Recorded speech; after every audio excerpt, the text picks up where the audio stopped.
आउ थे बीजेपी आंदोलन ताती देखा मिली। राज्य में पंचायत निर्वाचन उष्मता थिबा बेले राज्य बीजेपी राज्य सरकार को टार्गेट। आज ममिता मेयर को न्याय दाबी भुवनेश्वर सांगठनिक जिला बीजेपी पक्षर नवीन निवास घेराव कर हत्याकांडर 120 दिन बीती जाइए राज्य सरकार रागी मंत्री को गिरफ्त न करी बलात्कार और हत्याकांड को प्रोत्साहन देउछंती बोली राज्य बीजेपी अभियोग आनी। आईन मंत्री प्रताप जेना और गृहमंत्री दिव्यशंकर मिश्र इस्तफा दाबी करने साधारण जनता प्रति दरद कम और निजर दागी मंत्री दरद अधिक बोली राज्य बीजेपी कटाक्ष करिछि। अन्याय अनीति चले खुलम खुला भ्रष्टाचारी मंत्री प्रताप जेना को इस्तफा पाई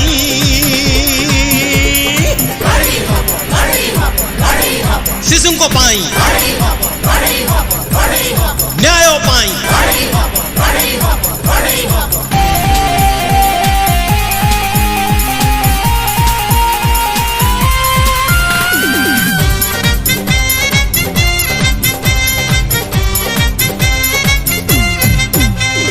निखोज हुअंती शिशु ओडिशा रे 27,000 गत 5 वर्ष रे अपराधी सुरक्षा रे राज्य मुखिया शासकर इंगित रे पुलिस ठिया अपराधी मंत्री अरुण साहू को इस्तफा पाई। राकेश पति सर ये कि भुवनेश्वर जिला संयोजक अच्छा बीजेपी युव मोर्चार सर नमस्कार आपन को महामान्य खबर को स्वागत जनाऊँगी। सर कौन कहे आज जो नवीन निवास घेराव है कौन तार कारण थिला कौन पाई आपन घेराव करथिले? नमस्कार देखंतु आज शिक्षयित्री ममिता मेहर हत्या घटना को 120 दिन पूर्ति है पाखापाखि 4 मास पूरिला परे मध्य सरकार को हाथ खाली गोविंद साहू नामक जन को अटक रखी सरकार ताकू गिरफ्त करी जो प्रहलिका सृष्टि करिसंती ये बीजेडी शासन रे महिला विपद रे तेणु भारतीय जनता पार्टी विगत दिन मानक राजरास्ता को ओल्लैला विधानसभा मध्य घेराव करथिला आपण माने जानिथिबे किंतु मुख्यमंत्री 2 मास परे तांका कुंभकर्ण निद्रा भंग करी जहाँ विधानसभा रे वीडियो वार्ता चलैले रेकर्डेड भाषण ताहा मध्य आज 2 मास पूरी संपूर्ण 4 मास पूरिला किंतु फल सुन कथा अच्छी चोर हाथ में चाबी काटी ए नवीन सरकार रे गंडा गंडा मालमाल मंत्री आज दुर्नीति हत्या किडनापिंग यही अनैतिक मामलें संपृक्त आपण जेपरी कहतु नयगढ़ परी अपहरण किडनी चोरी बा हत्या मामलें सेठाकर बाहुबली मंत्री नवीन सरकार अरुण साहूकर ना आसीथिला सेहीपरी महांगा हत्याकांड रे संपृक्त थिबा ट्रिपल मर्डर केस रे 13 नंबर मुद्दा थिबा प्रताप जेना ना रही एठी कलाहांडी शिक्षयित्री ममिता मेहर हत्या घटना रे तांकर खोद गृहमंत्री संपृक्ति चारिआडे चर्चा होची एवं भारतीय जनता पार्टी आगुरी मध्य स्वर उत्तोलन करिछि। आज सारा ओडिशारू भारतीय जनता पार्टी भुवनेश्वर समेत महिला मोर्चा युव मोर्चा संपूर्ण बीजेपी आज नवीन निवास घेराव करछि। नवीन बाबू को प्रश्न पचारिबो ए नवीन बाबू ये कौन आपन को 21 वर्ष शासन फल कौन पाई आपण शिक्षयित्री ममिता मेहर को न्याय दे पारले नहीं कौन आशा करिवे आपण ठारू 4.5 कोटी ओडिशावासी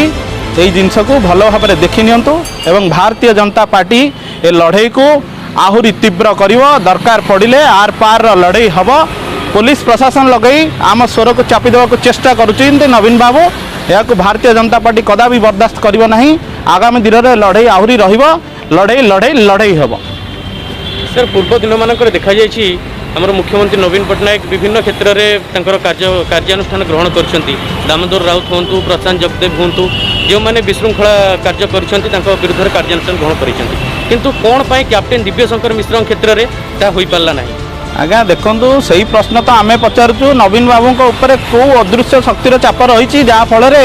से दिव्यशंकर मिश्र को मंत्रिमंडल बहिष्कार करूना गिरफ्त करूना अतीत देखिए Mahanga triple murder case Pratap Jena संपृक्ति आसला कि विरुद्ध कार्यानुष्ठान सुन जेएमएफसी बार बार रिपोर्ट मागिले महांगा आईआईसी को रिपोर्ट मगागला कि नवीन सरकार चोर हाथ में चाबी काटी दे बसुँच आज ओडिशा रे नारी हिंसा रे समग्र भारत वर्ष रे एनसीआरबी रेकर्ड अनुसार भारत वर्ष रे नारी मानक विरुद्ध हिंसा रे ओडिशा 2 नंबर स्थान रे पहुंची यार दुर्भाग्य विषय ओडिशा रे नारी महिला माने आज असुरक्षित दिन को 4 हत्या 6 अपहरण होउछि। आपन कोन लागुची यार पंचायत निर्वाचन उपर किसी प्रभाव पड़ो कि देखो निहाती प्रभाव पड़ो ये सरकार बीजेडी सरकार जड़े महिला और नारी मुंडबिंधार कारण साजिले आज नारी मैंने असुरक्षित दिन द्विपर दिन को ये 4 हत्या 6 अपहरण यह सांघातिक मामला नारी महिला शिशु मान विरुद्ध होती तेणु भारतीय जनता पार्टी ये लड़ई को आहरी तीव्रतर कर विगत दिन मानक आम देखिए दीर्घ 2 मास धरी ए प्रसंग को धरी रखी विधानसभा घेराव करूँ मुख्यमंत्री समय मागिले विधानसभा रेकर्डेड भाषण बजाइले कि आज कार्यानुष्ठान शुण से भारतीय जनता पार्टी पुणी थे आज राजरास्ता को ओह्लैची नवीन बाबू को प्रश्न कर पुलिस प्रशासन लगे आमको अटक रखिले चलो ना आम दरकार पड़े आर पार लड़ई हम आम राजरास्ता को ओह्लैबू। सर देखा जाइए जमीक बीजेपी राष्ट्रीय उपसभापति बैजयंत पंडा जी कि दिल्ली प्रभारी अच्छा से कहते अरविंद केजरीवाल जो दिल्ली में मद नीति आनी ठीक से ओडिशा मद नीति चलुचे तो से विषय कौन कहे देखो मद नीति को नहीं नवीन सरकार कौन कहवा नवीन सरकार पानी जोगेवा ठारू मद जोगेवा को आवश्यकता मनक गाँ गाँव में मद दुकान खोली सारे आपण मैंने जानते विगत दिन मानक पंचायत स्तर में मद दुकान खोलिया नवीन बाबू प्रस्तुति आरंभ कर ये सरकार रोजगार देवार विफल युवपीढ़ी को मदुआ कर विजु जनता दल में सामिल कर गुंडा बाहिनी गठन कर पथभ्रष्ट करने आज युवक मान प्रोत्साहन दौर विजु जनता दल एवं सरकार।